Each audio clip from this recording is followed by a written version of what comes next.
Hi, this is the tour of the Northern Red Stone Pyramid of Dahshur, built by King Snefru in 2613 BCE, which is 4613 years ago.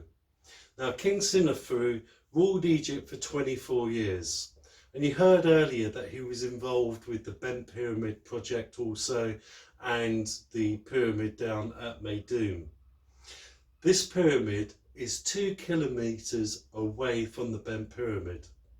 As yet, the causeway and valley temple had not been excavated, so it's very good evidence that they were never finished, or if the causeway was finished, it was used as solely as a ramp. Now, if we have a look at the plan of the pyramid, you can see it's got a Queen subsidiary pyramid next to it.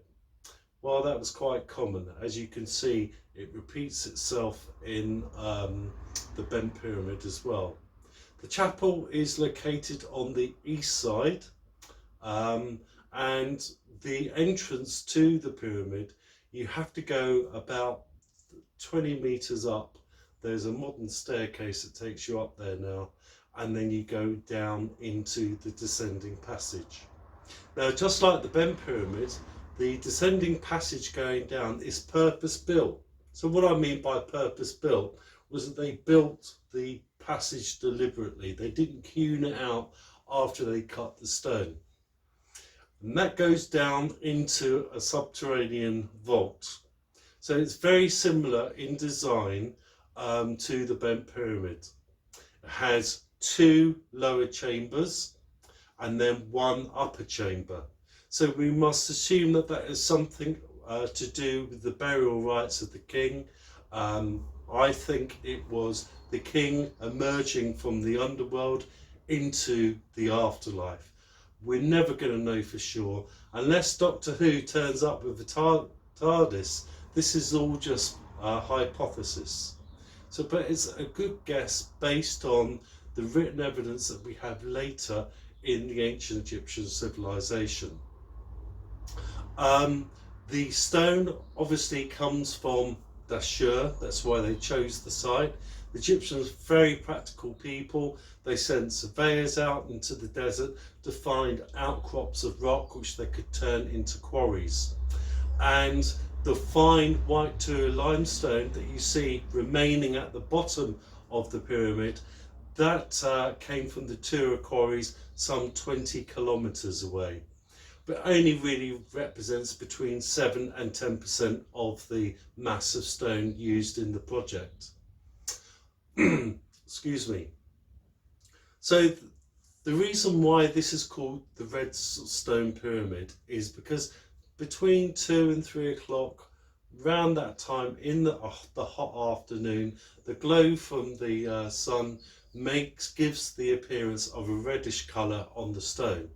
The stone itself is local stone, local sandstone in the desert, and it's a particular phenomena to do with this pyramid. And in my opinion, this was the best pyramid the Egyptians ever built. It's not the tallest of pyramids, for sure. 105 meters tall. They reduced the angle from 51 degrees down to 43 degrees. So they didn't want any muck-ups on this occasion.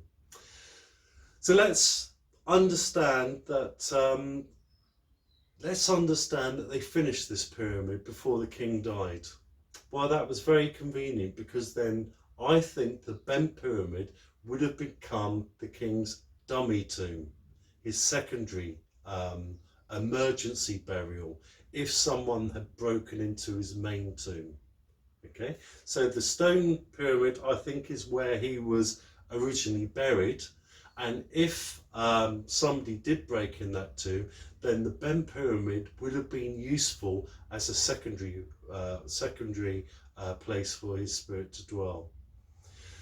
It's an amazing pyramid to go and view, and especially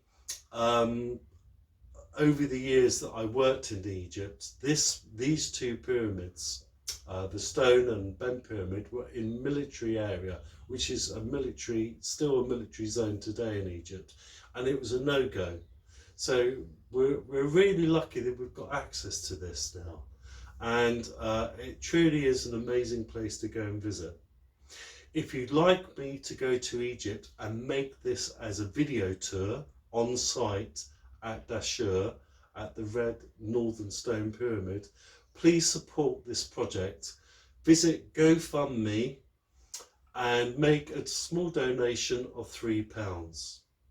Thank you very much. See you soon. Bye for now.